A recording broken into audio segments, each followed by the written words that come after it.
কাল সকাল থেকে একজনকে দেখলে জয় নিতাই বলবেন। নিতাইয়ের কৃপা নইলে কৃষ্ণ কৃপা গৌর কৃপা হয় না। এই জন্য প্রত্যেকের কাছে নিবেদন রইল, জয় নিতাই বলবেন, আপনার জীবন সুন্দর হবে। আপনি যদি একজনকে জয় নিতাই বললেন, ও যদি না বলে, আপনি বলেই যাবেন, ও এক সময় দেখবেন জয় নিতাই বলছে। আপনি বাড়িতে কীর্তন করছেন, পাশের বাড়ির লোক ঠাট্টা করছে, বাবারে কত বড় ভক্ত হয়ে গেল গো। ও ঠাট্টা করতে করতে দেখবেন ও একদিন হাত তুলে হরিবোল বলছে। এই মহাপ্রভুর এমন জিনিস, এমন বীজ মন্ত্র দিয়ে গেলেন, যে মজে নাই সেও মজবে। শাস্ত্র কি বলল? চেত দর্পণ মার্জনং ভব মহাদাবাগ্নি নির্বাপনং শ্রেয় কৈরব চন্দ্রিকা বিদ্যা বৌধু জীবনং আনন্দ বুদ্ধিবর্ধনং প্রতিপদং পূর্ণামৃত সাধনম সর্বাত্ম সপনং পরং বিজয়তে শ্রীকৃষ্ণ সংকীর্তনং। মায়েরা যারা বুঝতে পারলেন না তাদের সহজ করে বোঝাবো। চেতা দর্পণা মার্জনং মানে সবাই লক্ষ্য করুন, এখানে যদি কোনো মেলা বসে, যদি আয়না বিক্রি হয়, আপনি বাজার থেকে আয়না বাড়িতে আনলেন, ওই আয়নাতে আপনার আমার সকলের মুখ দেখা যায়। কিন্তু প্রত্যেকটি ভক্ত যারা কীর্তন শুনতে এসছেন, তাদের সবার কাছে একটা করে আয়না আছে। ওই আয়নাটার নাম হচ্ছে চেতনার আয়না। যে আয়নাটা বাজার থেকে আনলেন, ওতে আপনার আমার সকলের মুখ দেখা যায়। কিন্তু আপনার আমার ভেতরে যে চেতনার আয়না আছে, এতে আপনার আমার মুখ দেখা যায় না, ভগবান শ্রীকৃষ্ণের মুখ দেখা যায়। প্রশ্ন করবেন, দোকান থেকে যে আয়নাটা আপনি কিনলেন, ওই আয়নাটা ময়লা হয়ে গেলে আপনি কি করবেন? কস্টিক সোডা দিয়ে একটু ঘষে দেবেন, মেজে দেবেন, আর চাপা কলে জল দিয়ে ধুয়ে দেবেন, আয়না দেখবেন পরিষ্কার হয়ে যাবে। এখন প্রশ্ন হবে, প্রত্যেকটি মানুষের শরীরে যে চেতনার আয়না আছে, এই আয়না ময়লা হয়ে গেলে আপনি কি দিয়ে পরিষ্কার করবেন? শাস্ত্র বলল, হরিনাম নামক কস্টিক সোডা আর নয়নের জল দিয়ে কেউ যদি ধুয়ে মুছে পরিষ্কার করতে পারে, তার চেতনার আয়না পরিষ্কার হয়ে যায়। ও মায়েরা, আনন্দ বুদ্ধিবর্ধনং প্রতিপদং পূর্ণামৃত সাধনম সর্বাত্ম সপনং পরং বিজয়তে শ্রীকৃষ্ণ সংকীর্তনম। আপনি একটু খেলা করলেন, একটু আনন্দ হলো। ভালো খাবার খেলেন, একটু আনন্দ হলো। ভালো সিরিয়াল দেখলেন, একটু আনন্দ হলো।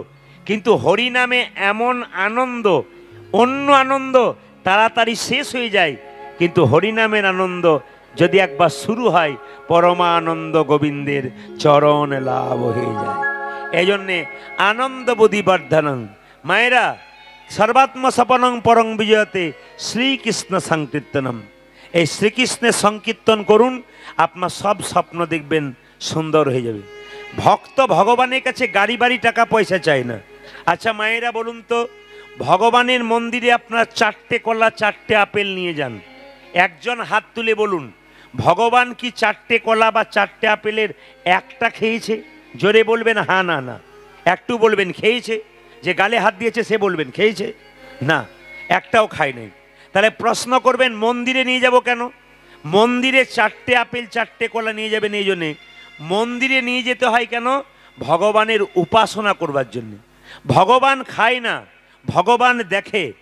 আমি যে 4টে কলা, আমি যে 4টে আপেল নিয়ে গেলাম, আমি যে 4টে কলা 4টে আপেল নিয়ে গেলাম, তা কতখানি প্রেমের ভাবে নিয়ে গেলাম, কতখানি অহংকারে ভাবে নিয়ে গেলাম, ভগবান এইটাই খায়। ভগবান বললেন, কটা আপেল নিয়ে এলে, কটা কলা নিয়ে এলে, আমি ওই দিকে তাকাই না, মন মানা ভাবা, তুমি তোমার মনটা আমাকে দিলে কিনা ওইটার দিকে তাকালাম। এতজন কীর্তন শুনতে এসছেন, আপনারা অগণিত ভক্ত বসে আছেন। আপনাদের কাছে নিবেদন রইল, আপনাদের দেবার মতো কিছু নাই, না আছে টাকা, না আছে পয়সা, না আছে আপেল কলাই হরি মন্দিরে। একটা জিনিস দেবেন আপনারা, আপনাদের মনগুলোকে দেবেন। ওই জন্য ভগবান বারবার বললেন, যে তার মনটা আমাকে দিয়ে দেয়, বাস আমি তার হয়ে যাই। তাই আপনাদের কাছে নিবেদন রইল, বাবা, শান্তি কিন্তু গাড়ি বাড়ি টাকা পয়সা ধন দৌলতে নাই। শান্তি কোথায় আছে? অনেক মায়েরা সংসারে জ্বালাই পড়ে বলে শান্তি আছে শ্মশানে। ও তো জ্বলে পুড়ে ছাই হয়ে গেলেন, ওখানে শান্তি কোথায় পাবেন? শান্তি কোথায় আছে? লক্ষ্মী নারায়ণকে জিজ্ঞেস করেছিল, স্বামী তুমি সবাইকে গাড়ি বাড়ি টাকা পয়সা দিলে, একটা জিনিস পায়ের তলায় লুকিয়ে রাখলে ওটার নাম কি? ভগবান বলল, ওগো লক্ষ্মী, আমি যেটা পায়ের তলায় লুকিয়ে রাখলাম সেটার নাম শান্তি। বলছে মানুষ শান্তি পাবে কখন? আমার চরণ যুগল ধরবে যখন। এই জন্য সবাই জেনে নিন শান্তিটা কোথায় লুকিয়ে আছে? ভগবানের চরণে লুকিয়ে আছে। এই জন্য তো নিতাই চান অধম জীবের দ্বারে হরিনাম দেবার জন্যে ভাই গৌর হরি নিতাই চাঁদকে ডাকলেন, দাদা একমাত্র তুমিই পারো জীবের দ্বারে হরিনাম দিতে। কিভাবে দেব ভাই? এইভাবে দেবে দাদা, নয়নে দেখিবে যারি কৃষ্ণ নামে দেবে তারে, নয়নে দেখিবে যারি কৃষ্ণ নামে দেবে তারি, নয়নে দেখিবে যারি কৃষ্ণ নামে দেবে তারে, নয়নে দেখিবে যারি কৃষ্ণ নামে দেবে তারে। এই যে ও দাদা, যাকে চোখে দেখবে তাকে হরিনাম দেবে, যদি না বলে তবু বলে যাবে। ও শুনলেই কাজ। মহাপ্রভু বলেছেন আস্তে আস্তে কীর্তন করতে নাই, জোরে করতে হয়। আস্তে আস্তে কীর্তন করলে তো আপনার হবে, আর জোরে করলে যে শুনবে তারও হবে। ও দাদা দেরি করো না, নয়নে দেখিবে যারে কৃষ্ণ নামে দেবে তারে, নয়নে দেখিবে যারে কৃষ্ণ নামে দেবে তারে, ও যে নয়নে দেখিবে যারে কৃষ্ণ নামে দেবে তারে, নয়নে দেখিবে যারে কৃষ্ণ নামে দেবে তারে। সাবধান যেন জাতির বিচার করো না দাদা, জাতির বিচার করো না দাদা, জাতির বিচার করো না দাদা, জাতির বিচার করো না দাদা, যারে দেখবে নাম দেবে জাতির বিচার করো না দাদা, তুমি যারে দেখবে নামে দেবে জাতির বিচার করো না দাদা, তুমি যারে দেখবে নাম দেবে জাতির বিচার করো না দাদা, যারে দেখিবে নামে দেবে জাতির বিচার করো না হ্যাঁ হ্যাঁ, দাদা। যাকে দেখবো তাকে হরিনাম দেবো, যদি না নেয় তখন কি করব দাদা? যদি কেউ হরিনাম না নেয় কি করবে শোনো, প্রথমে ধরিবে হাতি যদি না চাই নাম নিতে, দাদা প্রথমে ধরিবে হাতি যদি না চায় নাম নিতে। তাই চাঁদ কত বড় দয়াল দেখুন, গৌর হরি কত বড় দয়াল, যে হরিনাম নিয়েছে তাকে তো দিয়েছে, যে যায় নাই তাকে জোর করে দিয়েছে। প্রথমে ধরিবে হাতি যদি না চাই নাম নিতে, দাদা গো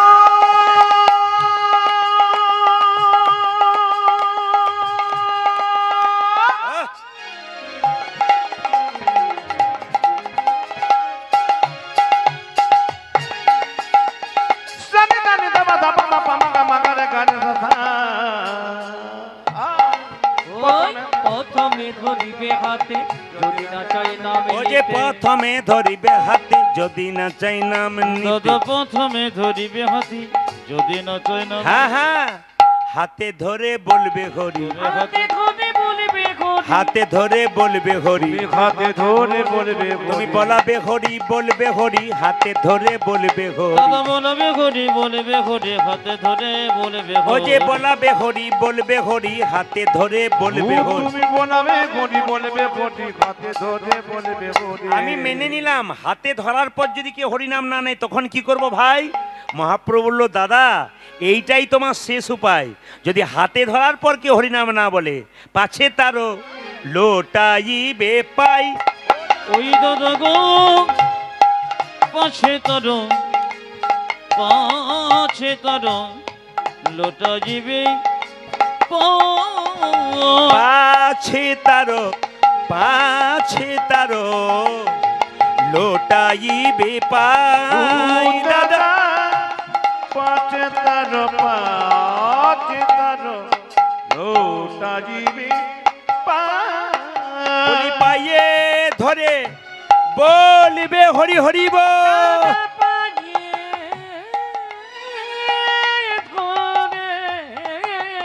আহা,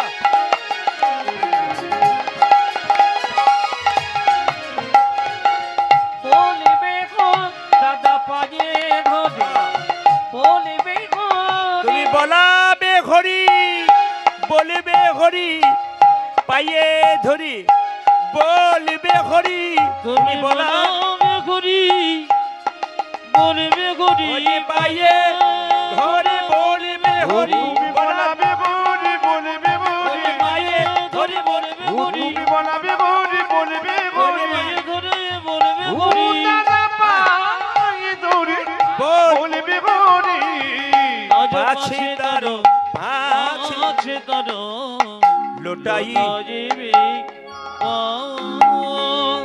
বাবা, সবার কাছে একটা নিবেদন রইল, যারা কীর্তন শুনতে এসছেন সবার কাছে একটা নিবেদন রাখবো আমি, আপনার দীক্ষা নিয়ে নেবেন। যদি কেউ না নিয়েছেন সে নিয়ে নেবেন, আর যদি কেউ নিয়েছেন সে শুনে রাখবেন। দীক্ষা যতক্ষণ না নেবেন, আপনি থালা থালা আপেল কলা মন্দিরে নিয়ে যাবেন, ভগবান একটাও গ্রহণ করবে না। খুব মন লাগিয়ে শুনবেন, কিন্তু এত দামি দামি কথা শুনে যাবেন, আপনাদের জীবন সুন্দর হবে। যে জমি উর্বর নয় সে জমিতে বীজ ফেললে গাছ হয় না। কিছু ব্যক্তি আছে দেখবেন তত্ত্ব কথা বেশি বললে ওর মাথাটা খারাপ হয়ে যায়। কেন? ওর তো মাথাতে কিছু নাই, গোবর ভরা আছে, ওর ঢুকবে কি করে? এই জন্য দেখবেন যারা প্রকৃত ভক্ত, যারা প্রকৃত জ্ঞানী মানুষ, তারা অর্জন করতে আসে, কিছু নিয়ে যেতে আসে। এই জন্য যারা নিয়ে যেতে আসে তাদের জন্য বলে রাখি, যতক্ষণ না দীক্ষা নেবেন মায়েরা, থালা থালা আপেল কলা একটু টনতে পারো, যতক্ষণ একটু রিভাব হালকা, যতক্ষণ না আপনি দীক্ষা নেবেন, থালা থালা আপেল কলা মন্দিরে নিয়ে যাবেন। ভেরি গুড, খুব সুন্দর। হ্যাঁ, যতক্ষণ না মন্দিরে যাবেন আপেল কলা লেবু নিয়ে যাবেন মায়েরা। যদি দীক্ষা নেওয়া না থাকে, আপনার মন্দিরে আপেল কলা নিয়ে যাওয়া বেকার হলো, ভগবান আপনার হাতে গ্রহণ করবে না। এই যে একজন ব্রাহ্মণের যতক্ষণ না পৈতে বা উপনয়ন হয়, ততক্ষণ যেমন পুজো করবার অধিকার পায় না, একজন মানুষ যতক্ষণ না গুরুমন্ত্র না নেয় ততক্ষণ তার গোবিন্দ ভজন করবার কোনো অধিকার হয় না। জেনে নিন, আপনার বাড়িতে একজন বৈষ্ণব গেছে, প্রশ্ন করছে, মা তোমার বাড়িতে একটু জল সেবা হবে? আপনি তো বলবেন হ্যাঁ বাবা হবে, কিন্তু জল সেবা করবার আগে বৈষ্ণব আপনাকে প্রশ্ন করবে, মা তুমি যে আমায় জল সেবা করাবে বললে, তোমার দীক্ষা হয়েছে তো? এখনো হয় নাই। তাহলে তোমার দেহ শুদ্ধ হয় নাই। তাহলে মানুষ কুলে জন্ম নিয়ে যদি বৈষ্ণবের চরণ সেবা করতে পারলেন না, ভক্ত দরজায় এসে না খেয়ে ঘুরে গেল, ও যে গৃহস্থের অমঙ্গল হয়ে গেল। কোনো বৈষ্ণব, কোনো ভিখারি, কোনো ভক্ত যদি দরজায় কিছু চায়, যদি না পেয়ে ঘুরে যায়, সবাই জেনে নিন গৃহস্থের অমঙ্গল হয়। এই জন্য বাড়িতে কেউ এলে তাকে দিতে হয়, আর দিতে হলে আপনাকে দীক্ষা অবশ্যই নিতে হবে। আপনাদের বলে যায়, যে যেখানে বসে আছেন মায়েরা, দীক্ষা নেবেন নেবেন আস্তে। দীক্ষা মানে কি? আস্তে। দীক্ষা মানে দিয়ে খা। ভগবানকে দিয়ে যে খায় তার দীক্ষা না সার্থক হয়েছে। আর যে শুধু নিজে খেলো ভগবানকে দিল না, ওর দীক্ষা নিয়ে কোনো লাভ হলো না। আপনারা এতজন কীর্তন শুনতে এসছেন, অনেকেই দীক্ষা নিয়েছেন, হাত তুলতে বলবো না। দুপুরবেলায় খাবার আগে ভগবানের চরণে তুলসী পত্র বাতাসা দেন, তারপর খান, তবে আপনার দীক্ষা নেওয়া সার্থক। আর যদি ভগবানকে না দিয়ে আপনি নিজেই খান, আপনি দীক্ষা নিলেন মাত্র, আপনার কোনো লাভ হলো না। যারা যারা দীক্ষা নিয়েছেন তাদের মাথায় রাখতে হবে যে দীক্ষা নিলেই তাকে গোবিন্দকে দিয়ে তারপর আপনি কি খাবেন ওটা প্রশ্ন নয়, আপনি আগে ভগবানকে দিলেন কিনা ওইটা হচ্ছে দীক্ষা। দুটো তুলসী পাতা, একটু গঙ্গা জল, তুলসী পত্র গোবিন্দের চরণে দেন। যদি ভগবানকে না দিয়ে খাই, ওটা চুরি করে খাওয়া হয়। ভগবানের জিনিস আপনি খাচ্ছেন আর তাকে দিচ্ছেন না, ওটা চুরি করে খাওয়া হলো। তবে বলে রাখি আপনাদেরকে একটা দামি কথা, গুরুমন্ত্র ভজন করতে হয় 3 বার, সকাল দুপুর সন্ধে। এই যে কথাটি বলে যাব, আপনারা ধরে রাখবেন, আপনাদের জীবন সুন্দর হবে। বিরাট বড় সম্পদ আপনাদের দিয়ে যাই। ভগবানের নাম গুরুমন্ত্র ভজন করতে হয় 3 বার। কখন কখন? অনেকে বলে সকাল দুপুর সন্ধে। না, কোন সকাল? 3টে সন্ধে আমাদের জীবনে হয় সারাদিনের মাথায়। ও মায়েরা, এখন যে সন্ধে দেখছেন ওই সন্ধে শুধু নয়। সন্ধে কোনটা হয়? সূর্য ওঠার 1 ঘন্টা 36 মিনিট আগে, ওটাকে ব্রহ্ম মুহূর্ত বলে, ওইটা একটা সন্ধ্যা। ওই সময় ঘুম থেকে উঠে যদি কেউ কেউ গুরুমন্ত্র ভজন করতে পারে, তবে তার গুরুমন্ত্র ভজন করা সার্থক হলো, ওটা একটা সন্ধ্যা। আর সন্ধ্যা কোনটা? দুপুরবেলায় যখন দেখবেন আপনি দাঁড়িয়ে থাকবেন, সূর্যের আলোটা আপনার মাথায় পড়ছে, ওই সময় একটা সন্ধ্যা। ওই সময় ভগবানের জপ করবেন। আর 3 নম্বর জপ করবেন কখন? শুনে রাখুন, 3 নম্বর জপ করবেন সূর্যটা ডুবলো, এইবার অন্ধকার নেমে আসবে। এই সূর্য ডোবা আর অন্ধকার নেমে আসা এর যে মাঝখানটা, ওটার নাম হলো সন্ধ্যা। কি বললাম? সূর্যটা ডুবলো, উষাকাল আসছে, মানে ডোবার আর অন্ধকার আসার ফাঁকে যেটুকু সময় রইল, ওইটার নাম হচ্ছে একটা সন্ধ্যা। ওই 3টে সন্ধ্যা আপনাদের গুরুমন্ত্র জপ করতে হয়। তবে শুনে রাখুন, যদি গুরুমন্ত্র জপ করতে করতে যে আসনে বসেন, জপ করবেন মানে ফল পাবেন, সেই ফলটা একজন চুরি করতে পারে, ওর নাম দেবরাজ ইন্দ্র। যাতে আপনার গুরুমন্ত্র জপ করার ফলটা চুরি করতে না পারে, তার জন্য আপনাকে কি করতে হবে? একটা আসন পাততে হবে। কোনোদিন আপনি নিচে বসে গুরুমন্ত্র জপ করবেন না। কি বললাম? একটা আসন পেতে ভক্তি ভরে জপ করবেন। যখনই আসনটা তুলবেন, তোলার পরে 1 গণ্ডূষ জল হাতে নেবেন, আসনটা তুলে আসনের নিচে ছড়িয়ে দেবেন। হাতে যে জলটা লেগে থাকবে, ওই জলটা নিয়ে চোখটা মুছে নেবেন। খুব বড় সম্পদ আপনাদের দিয়ে দিলাম। এটা যদি আপনি করেন, তাহলে আপনার গুরুমন্ত্রের ফল কেউ চুরি করতে পারবে না। আর একবার বলে দিই, কি বললাম? যে আসনের মধ্যে বসে আপনি গুরুমন্ত্র জপ করছেন, ওই আসনটা যখন তুলবেন, 1 হাত জল নেবেন, জল নিয়ে আসনের নিচে দিয়ে দেবেন। হাতে যে জলটুকু লেগে থাকবে, ওই জলটা আপনি চোখে লাগিয়ে নেবেন, ভগবানকে প্রণাম করবেন। আপনার গুরুমন্ত্রের ফল কেউ চুরি করতে পারবে না। তবে হ্যাঁ, শুধু গুরুমন্ত্র জপ করলে হবে না, গুরুমন্ত্রটাকে ধরে রাখতে হবে ভেতরে, তবে তো জপ করা সার্থক হবে। একটা প্রমাণ আপনাদের দিয়ে দিই। একটা ছোট্ট বাচ্চা ছেলে গুরুদেবের কাছে এসে বলছে, গুরুদেব আমি মন্ত্র নেব। গুরুদেব বলল, এখন দেবো না, 1 বছর পর দেবো। ছেলে জিজ্ঞেস করলো, 1 বছর পরে কেন? এখন দিলে কি অসুবিধা আছে? বলছে, 1 বছর আমার চরণ সেবা কর, আমার ঘরে গরুর ঘাস কাট, গরুর সেবা কর, 1 বছর পর দেবো। ছেলে 1 বছর ধরে গুরুর চরণ সেবা করলো, 1 বছর ধরে গরুর ঘাস কাটলো। 1 বছর পর যখন পূর্ণ হয়ে গেল, এসে বলছে, গুরুজি আজকে 365 দিন পূরণ হয়ে গেল, আজকে মন্ত্র দিন।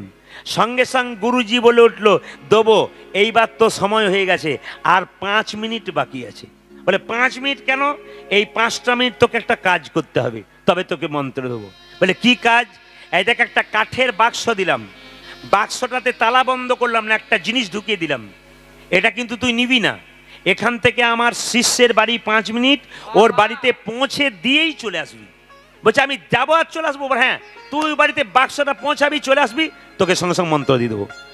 ও এখন বাক্সটা মাথাতে করে নিয়ে যাচ্ছে, আর মাঝ রাস্তায় মনে করছে, বাক্সটার ভেতরে কি ঢোকানো আছে একবার দেখলে হয় না। ও খালি ওই মনে ঘুরঘুর ঘুরঘুর করছে, কি এমন গুরুদেব ঢুকিয়েছে দেখলে হয় না? আমার তো নিতে বারণ আছে, দেখতে বারণ নাই, একবার খুলে দেখলে হয় না? মায়েরা নিয়ে যেতে যেতে মাঝ রাস্তাতে বাক্সটা খুলেছে, আর হুশ করে বেরিয়ে চলে গেছে। কি বলুন তো? একটি নেংটি ইঁদুরের বাচ্চা। কে ভরে দিয়েছিল? গুরুদেব। নেংটি ইঁদুরের বাচ্চাটা বেরিয়ে চলে গেছে, সঙ্গে সঙ্গে এসে বলছে, গুরুদেব আমার শিষ্যের বাড়ি যাওয়া হলো না আপনার। বলে, কেন? না, যেটা ছিল ও পালিয়ে গেছে। কি ছিল? বলে, ইঁদুরের বাচ্চা। গুরু বলল, এ জীবনে তোর আর মন্ত্র নেওয়া হলো না। বলে, কেন? একটা কাঠের বাক্সতে 5 মিনিট একটা ইঁদুরের বাচ্চা ধরে রাখতে পারলি না, দেহ বাক্সে তুই গুরুমন্ত্র জীবনে ধরে রাখতে পারবি। এই জন্য বাবা, গুরুমন্ত্রটা দেহ বাক্সে ধরে রাখবেন, ভজন করবেন, তবে তো। আপনি বলে দিলেন অমুক মহারাজজির শিষ্য আমি, কিন্তু ভজন করলেন না, লাভ কি আছে? আপনি বললেন চেন্নাই ভেলোরে ডাক্তার দেখালাম, কিন্তু ওষুধ খেলেন না, আপনার লাভ কি আছে?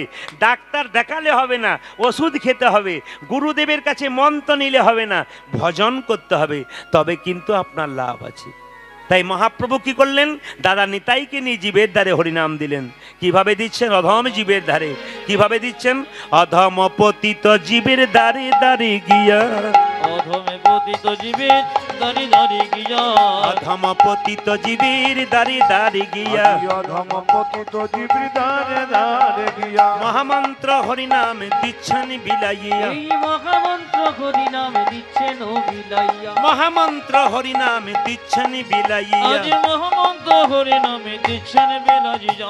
হ্যাঁ, যারে দেখে তারে বলে দন্তে তৃণ ধরি, যদি যারি দেখি তারে বনে দন্তে তৃণ ধরি, যারে দেখে তারে বলে দন্তে তৃণ ধরি। যারে দেখে তারে বলে দন্তে তৃণ ও ধরি। যে আমারে কিনিয়া লহ বল গৌর হরি হরি ও যে বল। আমারে কিনে এলো বলে গৌর হরি। ও যে আমারে কিনিয়া লহ বল গৌর হরি। যদি আমার কিনিয়া লোক বল কে কিনিবি রে, বল কে কি নিবি রে, কে কিনিবি রে, কে কি নিবি রে। যা চাইবি তাই পাবি, কে কিনিবি রে, তোরা যাতাই বিতায় পাবি কে কিনিবি রে, যা চাইবি তাই পাবি, কে কিনিবি রে। আমি বিনামূল্যে বিকাইব, কে কিনিবি রে, বিনামূল্যে বিকাইব, কে কি নিবি রে। আমি বিনামূল্যে বিকাইব, কে কিনিবি রে, তোরা বিনামূল্যে বিকাইব কে কিনিবি রে। আমি বিনামূল্যে বিকাইব ধর্ম অর্থ কাম আমি মোক্ষ। বিনামূল্যে বিকাইব, ও যে ধর্ম অর্থ কাম মোক্ষ, বিনামূল্যে বিকাইব, ওই ধর্ম অর্থ কাম মোক্ষ। আমি বিনামূল্যে বিকাইব, ও যে ধর্ম অর্থ কাম আমি মোক্ষ। বিনামূল্যে বিকাইব। আমারে আমারে কিনে কিনে এলো বলে গৌর ও হরি। যদি আমারে আমার কিনিয়া লোক বল হ্যাঁ হ্যাঁ, বীজের মধ্যে বৃক্ষ আছে চোখে না যাই দেখা। বীজের মধ্যে বৃক্ষ যাচ্ছে চোখে না যায় দেখা। নাম নাম করছেন, নামই খুঁজছেন, ভগবান খুঁজছেন, কোথায় পাবেন? বীজের মধ্যে বৃক্ষ আছে চোখে না যাই দেখা। বীজের মধ্যে বৃক্ষ যাচ্ছে চোখে না যায় দেখা। হ্যাঁ হ্যাঁ, বীজের মধ্যে বৃক্ষ আছে চোখে না যাই দেখা। আগে পিছের মধ্যে বৃক্ষ যাচ্ছে চোখে না যায় ও যে নামের মধ্যে নামি আছে হৃদয় পটে ও আঁকা। সে নামের মধ্যে নামি আছে হৃদয় পটে ও যে আঁকা। নামের মধ্যে নামি আছে হৃদয় পটে আঁকা। ও যে নামের মধ্যে নামি আছে হৃদয় পটে হ্যাঁ আঁকা। হ্যাঁ, যেই নামে সেই কৃষ্ণ ভজনিষ্ঠা করি, ও যদি যেই নামে সেই কৃষ্ণ ভজন নিষ্ঠা করি, যেই নামে সেই কৃষ্ণ ভজনিষ্ঠা করি। যেই নামে সেই কৃষ্ণ ভজন নিষ্ঠা করি। নামের সহিত আছেন আপনি শ্রী হরি, তবু নামের সহিত আছে আপন শ্রী হরি। নামের সহিত আছেন আপনি শ্রী ও হরি। যদি নামের সহিত আছেন আপন শ্রী ঘটে। এখানে একটা কথা বললো, আমাদের খটকা লাগলো। এক কৃষ্ণ নামে দেখো যত পাপে হরি, এই এক কৃষ্ণ নামে দেখো যত পাপে হরে। এক কৃষ্ণ নামে দেখো যত পাপে হরি। এক কৃষ্ণ নামে দেখো যত পাপে হরে। ও যে পাপীর সাধ্য নাই তত পাপি ও করে, যে পাপীর সাধ্য নাই তত পাপে ও করে। যে পাপীর সাধ্য নাই তত পাপি করে। ওই পাপীর সাধ্য নাই ও তত মায়েরা। পাপী করে। এটা কিরকম কথা হলো? একবার কৃষ্ণ নামে যত পাপ হরে, পাপীর সাধ্য নাই তত পাপ করে। একজন 10-12টা মার্ডার করে দিল, 2-4টা বাড়িতে ডাকাতি করলো, একবার হরি বল বলে দিল, উদ্ধার করে হয়ে যাবে? এ কেমন কথা হলো? এক কৃষ্ণ নামে দেখো যত পাপ হরে, পাপীর সাধ্য নাই তত পাপ করে। না না, এরপরে যে লাইনটা লিখেছে দেখুন, হেন কৃষ্ণ নামে যদি লই বহুবার, আজ হেন কৃষ্ণ নামে যদি লই বহুবার। হেন কৃষ্ণ নামে যদি লই বহুবার। ও যদি হেন কৃষ্ণ নামে যদি লয় বহুবার, ও যে দেহেতে না হয় তোমার প্রেমের বিস্তার, দেখিতে না হয় তোমার প্রেমের বিস্তার। দেহেতে না হয় তোমার প্রেমের বিস্তার। দেখিতে না হয় তোমার ও মায়েরা, প্রেমের